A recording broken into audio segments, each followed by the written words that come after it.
India اور پاکستان دونوں کے رہنے والے عوام الناس کو، اداروں کو، حکومتوں کو میسج دوں گا۔ انڈین حکومت نے اس دوران جو پاکستان کے میڈیا کے اوپر پابندی لگائی، یوٹیوب چینلز بین کر دیے تاکہ ہماری آواز ان تک نہ پہنچ سکے، اور ان کے میڈیا پہ بیٹھنے والے لوگ انہیں خوابوں کی دنیا میں رکھیں اور ہمارے متعلق جھوٹ پھیلائیں۔ چند ایک اچھی آوازیں بھی ہیں، دھروو راٹھی کو میں سلوٹ کرتا ہوں، ان کا ایٹیچیوڈ ہمیشہ پازیٹیو رہتا ہے اور وہ ہندو مسلم یونٹی کے حامی ہیں، اور وہ پولیٹیکل لیڈرز جو مسلمانوں کو ہندوؤں سے لڑا کر اپنے پولیٹیکل گینز کے چکر میں ہوتے ہیں، ان کی وہ مذمت کرتے رہتے ہیں۔ مختلف انڈین چینلز نے میرا ایک کلپ جو پہلگام انسیڈنٹ سے متعلق تھا اسے آؤٹ آف کانٹیکسٹ چلایا اور خوب پروپیگنڈا کیا کہ جو یہ پاکستان کے مولانا ہیں وہ مشورہ دے رہے ہیں کہ انڈیا کے اوپر ایٹم بم پھینک دیا جائے۔ جب آپ کے میڈیا پہ بیٹھے ہوئے لوگوں کا انٹلیکچوئل لیول یہ ہے کہ ایک شخص کو ریالٹی رپورٹ کرنے کے اوپر اس چیز کا الزام لگایا جائے کہ وہ یہ مشورہ دے رہا ہے، تو پھر میرا خیال ہے آپ لوگوں کو اپنے میڈیا کے لوگوں کی ڈگریاں چیک کرنی چاہیے کہ یہ کہاں سے تربیت حاصل کرتے ہیں۔ میں نے تو ایک ریالٹی بتائی تھی کہ پاکستان ایک چھوٹا ملک ہے انڈیا کے مقابلے پر، اور پاکستان نے اس معاہدے کو، ٹریٹی کو سائن نہیں کیا جس کے تحت دنیا کے جو بڑے بڑے ملک ہیں انہوں نے یہ معاہدہ کیا ہے کہ جنگ کی صورت میں ہم پہلے نہیں ہوں گے جو اگلے ملک کے اوپر ایٹم بم پھینکیں گے، کیونکہ اس سے سویلینز مرتے ہیں۔ تو میں نے بتایا تھا پاکستان انڈیا کے مقابلے پہ کمزور ہے، اور پاکستان نے اس ٹریٹی کو سائن نہیں کیا۔ الٹا پاکستان نے مختلف مواقع پر یہ ڈکلیئر کیا ہے کہ اگر خدا نخواستہ ہم پہ برا وقت آیا تو ایز اے لاسٹ ریزارٹ ہم انڈیا کے اوپر ایٹم بم پھینک دیں گے۔ ہم تو ڈوبے ہیں سنم، تمہیں بھی لے ڈوبیں گے۔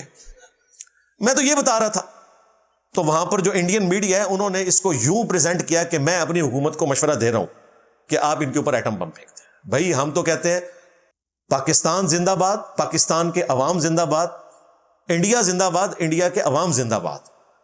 ہمارا اختلاف ان لوگوں سے ہے جو ہیومینٹی کے قاتل ہیں۔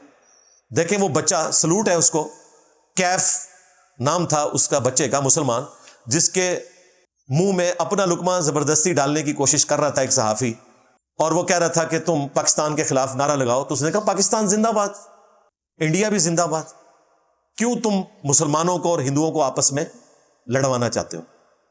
انڈیا میں ہزاروں بچے اس طرح کے ہوں گے جن کی یہ سوچ ہے۔ پاکستان میں تو میں گارنٹی سے کہتا ہوں کہ پاکستان اوور آل انڈیا کے ساتھ نہ جنگ چاہتا ہے، نہ یہ چاہتا ہے کہ دنیا سے ہندو ختم ہو جائے۔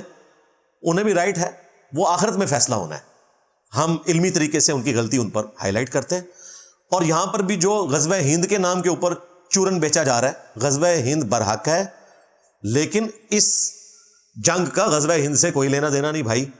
وہ بالکل قرب قیامت میں ایک جنگ ہونی ہے جس کے فوراً بعد عیسیٰ ابن مریم آئیں گے، دجال نکل چکا ہوگا۔ اس وقت ہمیں پتہ ہی نہیں ہے کہ ہند میں یہ جو لڑائی لڑی جائے گی وہ انڈیا پاکستان کی ہو رہی ہوگی یا پاکستان اور انڈیا مل کر کسی تیسرے ملک کے خلاف لڑ رہے ہوں گے، کیونکہ جس تیز رفتاری سے مسلمانوں کی تعداد میں اضافہ ہو رہا ہے، آئندہ 50-60 سالوں میں مسلمانوں کی تعداد ہندوؤں سے بھی زیادہ ہو جائے گی۔ واللہ عالم اس وقت کی کیا صورتحال ہو، کوئی بتا تو نہیں سکتا۔ رومنز نے کبھی سوچا تھا کہ قسطنطینیہ جو کئی سو سال تک ان کا گڑھ رہا اور کوئی فتح نہیں کر سکا، الٹیمیٹلی وہ ایک مسلم امپائر کا کیپٹل سٹی بن جائے گا؟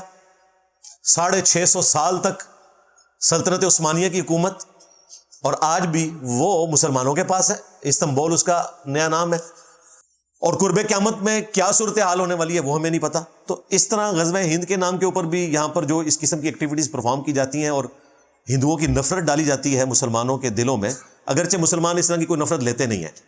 آج بھی آپ سندھ میں چلے جائیں، ہزاروں کی تعداد میں ہندو آباد ہیں اور کو ایگزسٹ کر رہے ہیں، اللہ کا شکر ہے۔ ہاں، انڈیا کے اندر جب سے یہ مودی کی گورنمنٹ آئی ہے، مسلمانوں کے لیے، کرسچنز کے لیے، سکھوں کے لیے مشکل وقت آیا، اور انڈیا کی بدماشی پوری دنیا نے دیکھ لی ہے۔ کینیڈا کو بھی پتا ہے کہ وہاں پر بھی جو سکھ لیڈر تھے وہ انہوں نے قتل کروائے۔ تو مجھے تو لگتا ہے کہ امریکہ نے انڈیا کو باندھ کے مروایا ہے کہ یہ جو اپنے ملک سے نکل کر دوسرے ملکوں میں جا کے بدماشی کر رہا تھا نا، تو اسے ہلہ شیری دی ہے اور پاکستان سے پٹوا کے اب ان کو اپنی اوقات میں لے آئیں. اب مجھے بتائیں انڈیا کیا بدماشی کرے گا جا کے کینیڈا میں اور امریکہ میں؟ کیونکہ امریکہ تو کہے گا کہ جی تمہاری اس وقت جان خلاصی ہم نے کروائی تھی, سیز فائر ہم نے کروایا تھا تمہاری ریکویسٹ کے اوپر. تو انڈیا نے تو اپنے ہاتھ پاؤں کاٹ لیے ہیں امریکن بلاک میں جا کے, کیونکہ یہ لوگ بہت سمجھدار ہیں. ظاہر ہے ورلڈ لیڈرز ہیں, انہیں پتہ ہے کہ ہم نے کس طریقے سے معاملات کو لے کے چلنا ہے. تو وہ اپنی اوقات میں رکھتے ہیں ہم تھرڈ ورلڈ کنٹریز کو. تو انڈیا کے عوام ہو, پاکستان کے عوام ہو, انہیں پیار محبت کے ساتھ رہنا چاہیے. اور یہ جو آپ نے میڈیا کے اوپر پابندی لگائی ہوئی ہے یہ بھی ختم کریں. اور جو انڈس واٹر ٹریٹی کو معطل کرنے کا آپ نے اعلان کیا تھا, اگرچہ وہ آپ کے گلے پڑ گیا, نہ ایسا ہو سکتا ہے نہ ہوگا, تو اس سے بھی ریورس کریں. اور پاکستان کے جتنے یوٹیوب چینلز آپ نے بند کیے ہوئے انکلوڈنگ میرا چینل, اسے کھولیں. میں نے تو یوٹیوب کو کوئی ریکویسٹ بھی نہیں بھیجی, حالانکہ اس میں لکھا ہوا تھا کہ آپ ریکویسٹ بھیج سکتے ہیں, اگر آپ کے ساتھ کوئی زیادتی والا معاملہ ہوا ہے تو ہم اس کی کوئی ریمیڈی کریں گے, لیکن میں نے وہ بھی نہیں بھیجی. مجھے پتا تھا کہ یہ معاملات جب سیٹل ڈاؤن ہوں گے خود بخود یہ چیزیں ریورس ہو جائیں گی. لیکن جو لوگ وہاں پر بیٹھے ہوئے اس قسم کی نفرت پھیلا رہے ہیں میڈیا میں, انہیں بھی ہوش کے ناخن لینے چاہیے. اور یہاں بھی چند ایک پاگل ادھر بھی ہیں جو اس قسم کی باتیں کرتے ہیں, لیکن اوور آل پاکستان کا مزاج ایسا نہیں ہے. جس کا سب سے بڑا ثبوت یہ ہے, پاکستان میں انڈیا کے خلاف جو نفرت ہے یہ کسی بھی الیکشن کمپین کا حصہ نہیں ہوتی. الٹا پاکستان میں الیکشن کمپین کا حصہ یہ ضرور ہوتا ہے کہ ہم حکومت میں آنے کے بعد اس ریجن میں امن سے رہیں گے اور انڈیا کے ساتھ امن کی آشا ہوگی, تجارت ہوگی. کیونکہ اگر ہم تجارت انڈیا کے ساتھ کرتے ہیں تو اس میں پاکستان کا تو فائدہ ہے, انڈیا کا بھی فائدہ ہے. جو اجناس ہمیں دوسرے ملکوں سے منگوانی پڑتی ہیں اگر انڈیا سے آئیں گی تو سستی پڑیں گی, انڈیا کو بھی ریونیو ملے گا. تو پاکستان اور انڈیا اگر مل کے آگے بڑھے تو دونوں کے حق میں فائدہ ہے. ادروائز ایک غریب اتو بدتمیز, ہاں اسی طرح لڑتے رہیں گے. اپنی عوام کو ہم پاورٹی سرکل سے نہیں نکال سکتے. دیکھیں چائنا نے فیصلہ کیا تھا نا کہ ہم اپنی باؤنڈری سے باہر نہیں نکلیں گے, تو دیکھ لیں چائنا کے ارد گرد جتنے ملک ہیں کسی کے ساتھ چائنا کی کوئی دشمنی والا معاملہ نہیں ہے. یہ انڈیا نے بھی خام خواہ خود سینگ پھنسائے ہوئے ہیں. ادروائز انڈیا کے ان کے ساتھ بھی جو یہ دشمنی والا معاملہ تھا یہ نہیں ہونا تھا. لیکن انڈیا کو دیکھیں, بنگلہ دیش انڈیا سے ناراض, بھوٹان انڈیا سے ناراض, نیپال انڈیا سے ناراض, سری لنکا بھی خوش نہیں ہے, پاکستان بھی خوش نہیں ہے, اور افغانستان بھی کوئی خوش نہیں ہے. ویسے وہ پاکستان کی دشمنی میں ان کو سپورٹ کرتے ہیں, ادروائز وہ بھی ان سے خوش نہیں ہے. تو ہمسائے ہونے کے اعتبار سے انڈیا کی جو فارن پالیسی ہے انتہائی ناکام ہے. پاکستان کی تو مجبوری ہے نا کہ ہمیں انڈیا کی شکل میں ایک بائی برتھ دشمن مل گیا. ہم نہیں چاہتے تھے کہ دشمنی ہو. گریٹ برٹن کی فوج تھی جو 2 ٹکڑوں میں بٹ گئی, پاکستان کے حصے میں زیادہ فوج آئی, انڈیا کے حصے میں کم آئی. تو پیچھے سے تو مائی باپ ہمارے ایک ہی ہیں. آج بھی دیکھیں وہ ایک اشارہ کرتے ہیں تو دیکھیں دنیا میں کیسی تبدیلی آ جاتی ہے. تو لڑنے کا کوئی فائدہ نہیں ہے بھائی. اس کا نقصان ہمارے عوام کو ہوگا, ہمارے ملکوں کو ہوگا. چائنا نے پچھلے 30 سالوں میں 80% سے زیادہ اپنی آبادی کو پاورٹی سرکل سے باہر نکال لیا ہے, صرف لڑائی جھگڑوں کو اوائڈ کر کے. انہوں نے تو یہ سبق سیکھا ہے, لیکن ہم لوگ یہ سیکھنے کے لیے تیار نہیں. میں کہتا ہوں جی انڈیا بھی ڈیمز بنائے, پاکستان بھی ڈیم بنائے. اس وقت دنیا میں سب سے زیادہ پانی انڈیا ضائع کرتا ہے. آپ دنیا میں جو پانی ضائع ہونے والے ملکوں کی لسٹ دیکھیں تو انڈیا پہلے نمبر کے اوپر ہے. پاکستان بھی ٹاپ 10 میں آتا ہے, ہم بھی ضائع کرتے ہیں. ہمارے یہاں ڈیمز جو ہیں وہ پالیٹکس کی نظر ہو جاتے ہیں. تو ڈیمز بنائیں, اپنے لوگوں کو پانی دیں, ان کی بیسک نیڈز پوری کریں, ان کی بجلی پوری کریں, انہیں لڑائی جھگڑے کے بجائے کو ایگزسٹ کرنے کی طرف ترغیب دلائیں. یہ کام ہونے چاہیے. یورپ نے دیکھیں لڑ بھیڑ کے سیکھا ہے نا, کدھر تباہ ہوا ہوا یورپ ورلڈ وار 2 کے موقع پر لگتا ہی نہیں تھا. میں کہتا ہوں جی سب کانٹیننٹ اگر اس طرح تباہ ہوا ہوتا تو شاید قیامت تک نہ دوبارہ اٹھتا. آج جرمنی دیکھ لیں 5 بڑی اکنامک پاورز میں آ چکا ہے. وہ جرمنی جو ایکسس آف ایول تھا یورپ کے لوگوں کے لیے, ایک لیڈر نے جا کے ہٹلر کے بعد یورپ کے ملکوں سے معافی مانگی کہ ہم آپ کے بھائی ہیں, یورپین ہیں. ایک پاگل آدمی آیا تھا, خود بھی مرا, آپ کو بھی مارا, ہمیں بھی مروایا. ہم اپنے گناہوں سے معافی مانگتے ہیں, آپ ہماری ہیلپ کریں. تو دیکھیں دوبارہ سے جرمنی اوپر آ گیا, تباہ ہوا ہوا جرمنی.